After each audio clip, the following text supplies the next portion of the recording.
Hey, you guys, I thought um, that today we could go over the paper that you guys have coming up. I just wanted to be clear about what the instructions are for this assignment. So go ahead and head on over to the paper module, okay, from the top.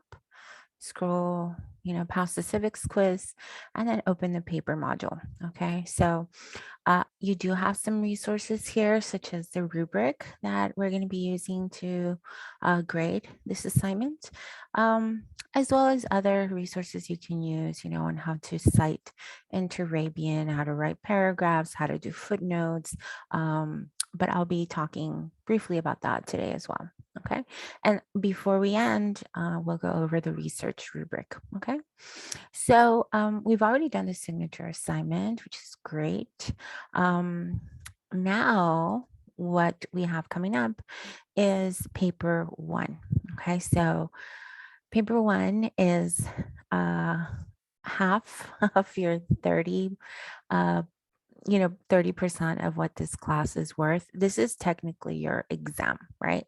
You know how we've been having quizzes? Well, those are chapter quizzes, right? And the paper is your exam. So technically, this assignment is worth 15% of your grade. So, you really can't afford to miss this, right? Um, right. So let's talk about paper one. What is it that you're supposed to be doing? Well, for this assignment, um, make sure that you go over the instructions carefully, that you understand everything, and that if you have any questions that ask me, right? Don't think be sure. Okay. So for this assignment, you're going to write a 2-page paper exploring the theme of freedom in the United States from 1870 to 1914. So this is something that we've been talking about all semester long, right?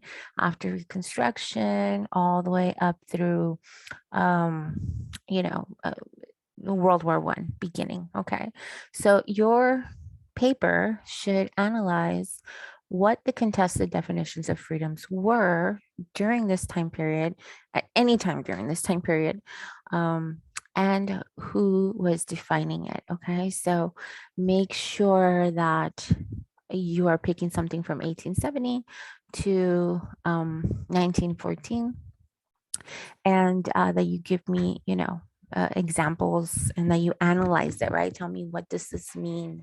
Why did people do this? And, to take it to the next level, it'd be great if you sort of like took what you learned and then applied it to something that may be currently happening, right? So current events would be a great way to analyze, the significance of these events and how freedom and defining freedom and shaping it has changed through American history. So these are your instructions, right? This must be written in an essay format. So it has to have an introduction, your body, and a conclusion. Okay. If it doesn't, then you are going to be penalized for that. And I'll show you in the rubric. You must also cite all sources using Turabian, Chicago style footnotes. And I'll show you guys how to do that in a little bit. Um, you must use at least one additional secondary source, other than your book. Obviously, you're going to use, Give Me Liberty, but you need to use at least one more. Okay. You may not use secondary sources from the internet, right? The only ones that are, um, what do you call it? The only ones that you can use or that are appropriate for this assignment are, other books. Obviously, they have to be, academic, or any professional journal that you can get, like at the library online, that you can research through JSTOR, or any of the other historical um, journals that are printed, monthly or semi-quarterly. Okay. Um, and make sure that you cite always, right? Especially if you're, even if you're paraphrasing something that you read, you have to cite that in the text. Okay. And then, of course, you include it at the end in the bibliography. Okay.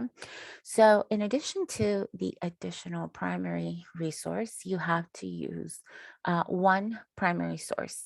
Um, per page in a meaningful and substantive way. So you have to have a minimum of two different primary sources.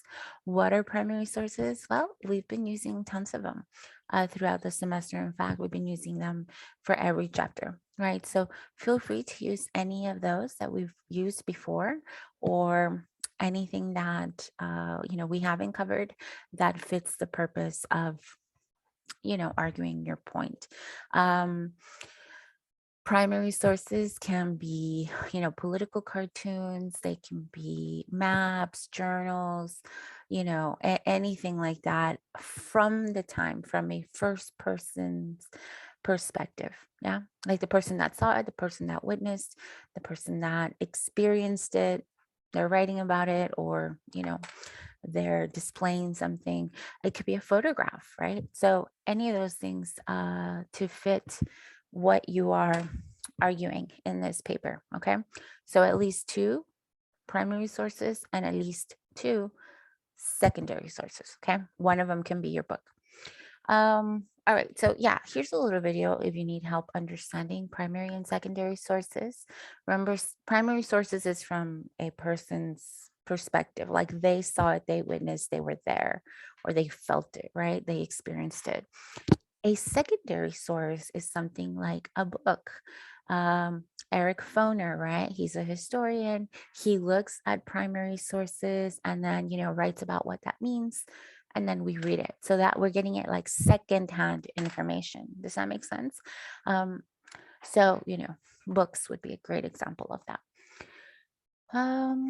Yes, when it comes to paraphrasing, make sure that you always paraphrase and that you cite those paraphrases, okay? Because you didn't come up with those ideas. Maybe you were inspired by something that you read in Give Me Liberty, but you have to cite it, okay? Even if you're paraphrasing, because those ideas didn't come from you. All right, so any text beyond the page limit, which is 2, will not be read and will therefore not count towards your grade. So if the question is, is there a page limit? Yeah, 2. Okay, nothing more. So yes, make sure you do that, and then you can include the bibliography as your third page. Papers must be in a Word document and they must be submitted on Canvas. Okay. If you email it to me, it doesn't count, especially if you email it to me after it's due. Okay. Papers must be done in a double space, Times New Roman font. 12 point is good. With standard margins and formatting. Okay. None of these like little narrow margins or anything other than your standard. Um, let's talk about the rubric, okay? Because it's important for you to know how this assignment is going to get graded. That way you can avoid any of the pitfalls that come with, leaving out citations or not proofreading or, putting in information that is false, okay? So let's look at that rubric. Mhm. It's over here.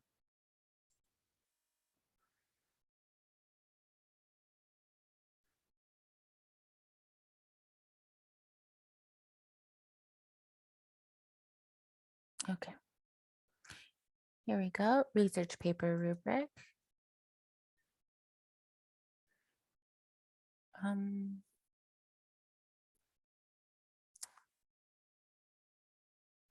Okay, this is not helping.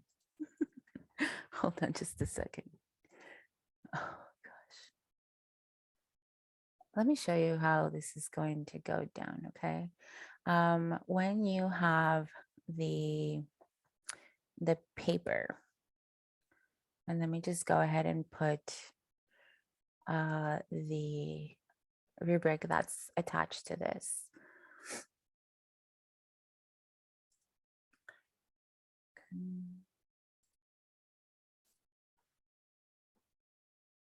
Yeah, it's a research paper rubric. So for some reason it wasn't coming out properly. But let me go ahead and edit this. This is a rubric I am going to use to grade this assignment, right? So I just click, click, click, depending on what you submit. The first criteria here, the first category is, does the paper follow directions and instructions? So if you did, great. If you didn't, that's where I start taking off points. So if you did not follow instructions, let's say that you did not include um I don't know, you wrote about something that has nothing to do with what the assignment is about, or you wrote solely about what's happening today, instead of what the time period 1870 to 1914. That would be, you not following instructions, and therefore you would take up to 10 points off. Okay. When it comes to the thesis, right, you always have to have a thesis, which is what it is that you're arguing, right? In your introduction, you want to make it clear that you're going to talk about this. And you have reasons A, B, and C to back it up. Okay, so make sure that it contains an argumentative and interesting thesis. And if it doesn't, then you get no points. If it's not specific, or it needs work, then that's where you start to take points off, depending on how bad it is. But if you do it properly, then you get 10 points. Any errors, and of course, I mean like factual errors, right? So if you write something in there that is either because you made a mistake, or you typed in the wrong thing, then you get 2 points off for each one of those.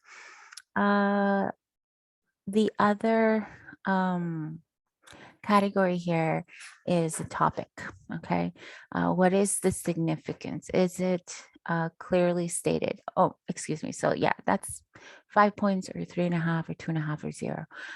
The other one that I skipped over is, does the thesis statement follow the Bing Bang Bongo format?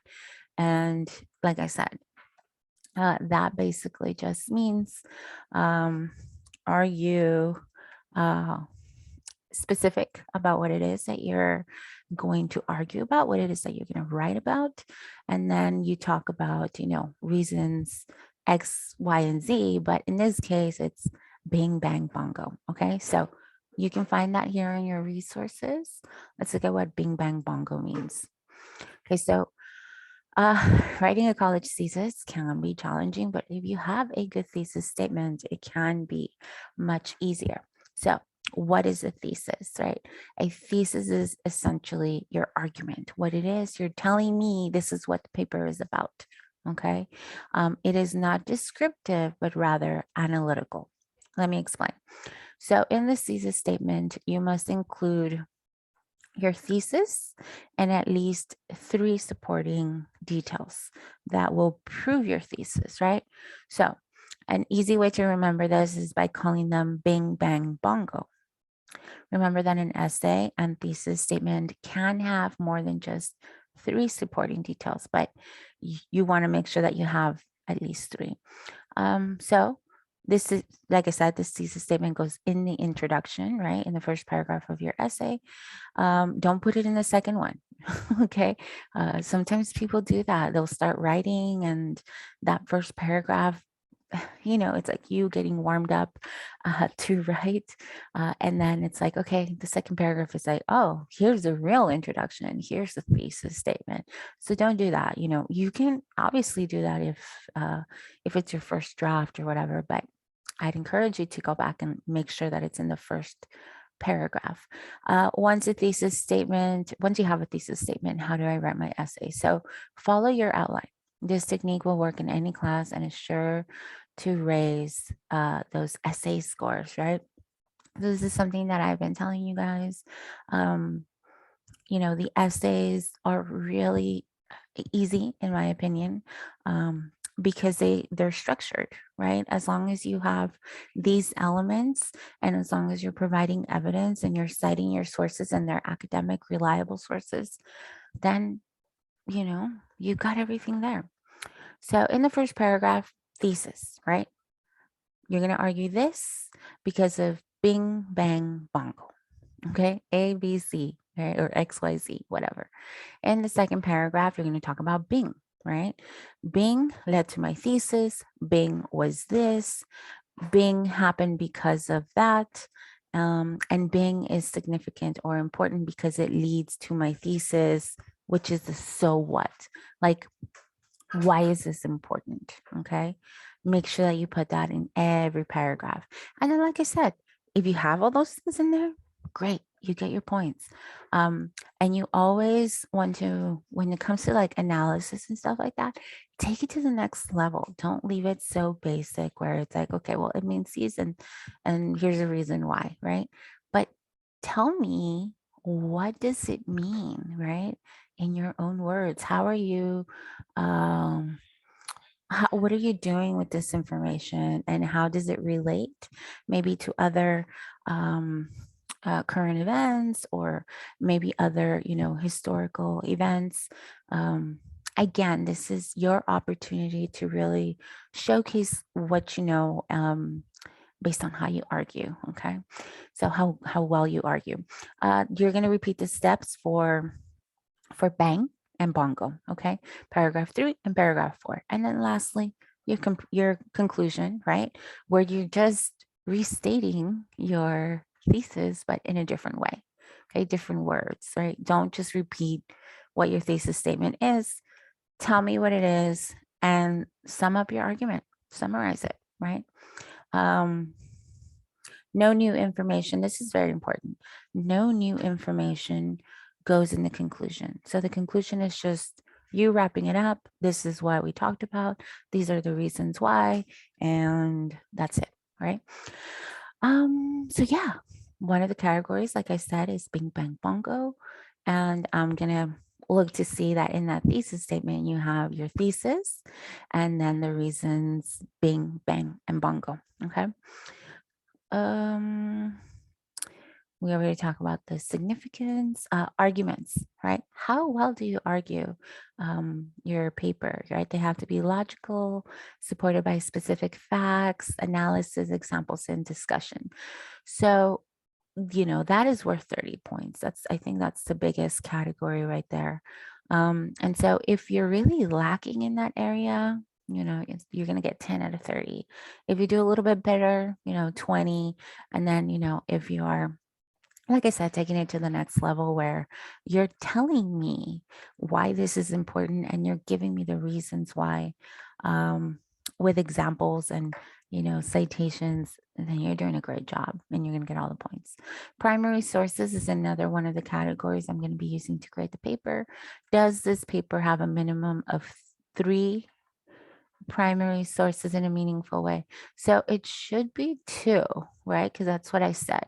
So I'm going to be looking for two primary sources, because it's at least 1 per page, right? And you're doing 2 pages. So, you only used 1, you get 5 points. If you didn't use any, you get 0 points out of 10. Secondary sources, so you have to have a minimum of 2, right? This says 3, but I'll change it. And so here, did you use both? Great. You used 2, you cited them, you put them in the right place, then you get full marks, 10, right? If you only did 1, like Eric Foner, for example, then you only get 5 points. And if you did none, or you didn't use any, you didn't, even if you used them, but if you didn't cite them and they're not in there for me to see where you got that information from, then no points. Okay. Here's where the penalties come in, right? Did you use any secondary sources from the internet? If you did, you get 10 points off for that. Okay. Now you can use primary sources from the internet, because those are different, right? It's a totally different deal than secondary sources, which are secondhand information. Primary sources, like I said, can be like a political cartoon, a photograph, something that you can find in the archives, the US Gov, any of those things. Like, it doesn't have to be something from the book or from a book, but you can have access to primary sources. by going online. Just make sure it's from a reputable source and that it's authentic. Um, Conclusion. Does it have a conclusion? 10 points, right? Are the sources cited and paraphrased? Great, 5 points. Are the footnotes done correctly? Yes, 5 points. Keep your quoting to a minimum, right? Don't put in like an entire paragraph. Uh, Paraphrase it, right? But then cite it. But if you are just sticking in citations, like that's not even, I'm sorry, if you're just sticking in quotes, that's not even what you said, right? So you want to make sure that you're always paraphrasing these quotes, but then also that they fit with your narrative, right? You don't just want to throw quotes in there that have nothing to do with what we're talking about. Correct grammar, spelling, punctuation, right? If you have problems there, that's where you get deductions. Is the writing professional and technical? Again, this is where the deductions are. And then the last 5 points is the essay well organized? Okay, so yes, 5, kind of, so, you get 2. And if it's not, 0. Okay, so just remember that if this assignment, if you don't use any or the required number of primary sources, then you cannot receive either an A or a B. And the same goes for secondary sources. If you don't use at least 2, you cannot receive either an A or a B, right? So you're going to be docked minus 21 points or minus 21 points up to here. Okay. Um, and I think that's it. Right now, when it comes to what it is that you're going to be talking about, again, this could be anything within that time period. If you wanted to talk about, African Americans in the South, these former slaves, wanting the right to vote, right? Really, that's essentially that is what post Civil War United States was about. It was about defining freedom. What does it mean? Who gets to have it? Do we put any limitations on that? And so if you were looking at 1870, for example, you could talk about what's going on in the South. You can talk about African Americans showing up to vote after the 15th Amendment, and they're voting Republican, and they're using their political power there. But then you got the Mississippi Plan, and you got white Southerners wanting to stop African Americans from voting, because not only are they is their participation resulting in Republicans getting elected into office and not Democrats, it also means that African Americans are going to get elected too. And so if for it within this context, if there are people that are not happy about that and they want to take back control, how do they do it? How do they limit African Americans from expressing that freedom of any US citizen, really, just to go out and vote? Well, they use violence and intimidation tactics to discourage them from voting. And does it work? Absolutely, right? So that's one example where you could talk about what freedom means, what it means to this group, what it means to that group. Right? Do you think former slaves wanted all, rights that citizens of this country had? Or do you think they would just be happy with that they weren't slaves anymore? Would that be enough? So you want to look into that. And then also, if we're looking at it from the other side's perspective, what does freedom, right, the emancipation of millions of slaves, what does it mean for them? What does it mean for the future of the country from their perspective, right? Do you think that former slave owners would want their slaves who are now free to have the same rights that they do, to be able to own a business and or do good for themselves? um the answer to that is no, right? So tell me about why. Give me some examples. Tell me why that's important. And what does it result in? So, like the Mississippi Plan and violence, intimidation, lynching. Ultimately, what ends up happening is by 1875, African Americans are essentially like not showing up to vote anymore, right? You've got literacy clauses, right, where they have to prove that they can read. Um, but you also have things like the grandfather clause and things like that, or the poll tax, which again, it's supposed to discourage them from showing up to vote. And so, that's an example, one example of what you can do here for this assignment, but you're not limited. The only limit you have is within 1870 and 1914. Okay, so you could talk about immigrants, what freedom meant for them. Um, how did, people already living here feel about them? How did they try to stop their influence or their power? Um, you could talk about the Chinese Exclusion Act. That's another really good one. Um, it just seems like we've talked about so many of these, which is why freedom is the point of the book, is the theme that we follow, okay, throughout the book. And so pick something that you find interesting. Pick something that you would have an easier time talking about, or that you could relate to, or that you could see how it's affecting other scenarios, and I think you're going to be fine. Okay, 2 pages, follow the instructions, and I think this is going to be due next Sunday. Okay, so not this week, the following. All right. So let me know if you have any questions, and I'll be sure to get back to you as soon as I can. Okay. So that's it for now. I'll see you guys later. Bye.